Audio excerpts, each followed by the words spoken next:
ಈಗ ಒಬ್ಬ ಪ್ಯೂನ್ ಆಗ್ಬೇಕಂದ್ರು ಅವಂದು SSLC ಕಂಪ್ಲೀಟ್ ಆಗಿರ್ಬೇಕು. ಆದ್ರೆ ನಮ್ಮ ದೇಶ ನಡೆಸೋ ರಾಜಕಾರಣಿಗಳಿಗೆ ಇದೇನು ಆಗಿಲ್ಲ ಅಂದ್ರೂ ನಡಿತೈತಿ. ಹೆಲ್ತ್ ಬಗ್ಗೆನ ಗೊತ್ತಿರಂಗಿಲ್ಲ, ಅವನಿಗೆ ಹೋಗಿ ಹೆಲ್ತ್ ಮಿನಿಸ್ಟರ್ ಮಾಡ್ತಾರ. ತಾನ 10th ಪಾಸ್ ಆಗಿರಂಗಿಲ್ಲ, ಅವ್ನ್ ಹೋಗಿ ಎಜುಕೇಶನ್ ಮಿನಿಸ್ಟರ್ ಮಾಡ್ತಾರ. ಸ್ಪೋರ್ಟ್ಸ್ ಆಡಿರಂಗಿಲ್ಲ ಜೀವನದಾಗ, ಅವ್ನ್ ಹೋಗಿ ಸ್ಪೋರ್ಟ್ಸ್ ಮಿನಿಸ್ಟರ್ ಮಾಡ್ತಾರ. ಕೃಷಿ ಬಗ್ಗೆನ ಗೊತ್ತಿರಂಗಿಲ್ಲ, ಅವ್ನ್ ಹೋಗಿ ಅಗ್ರಿಕಲ್ಚರ್ ಮಿನಿಸ್ಟರ್ ಮಾಡ್ತಾರ.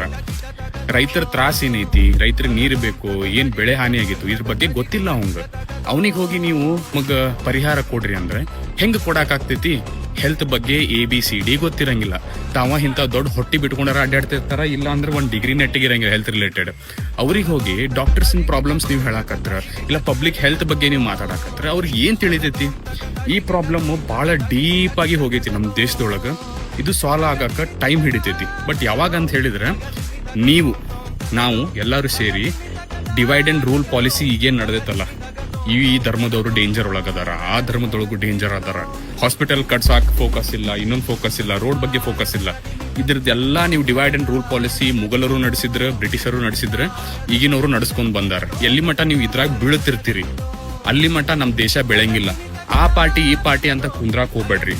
ನೀವು ಭಾರತೀಯರು, ಭಾರತದೊಳಗ ಡೆವಲಪ್ಮೆಂಟ್ ನಡೆಯಕತ್ತಿಲ್ಲ ಅಂದ್ರೆ ಅದಕ್ಕಾಗಿ ನೀವು ನಿಮ್ಮ ವಾಯ್ಸ್ ಎಬ್ಬಿಸ್ಬೇಕು.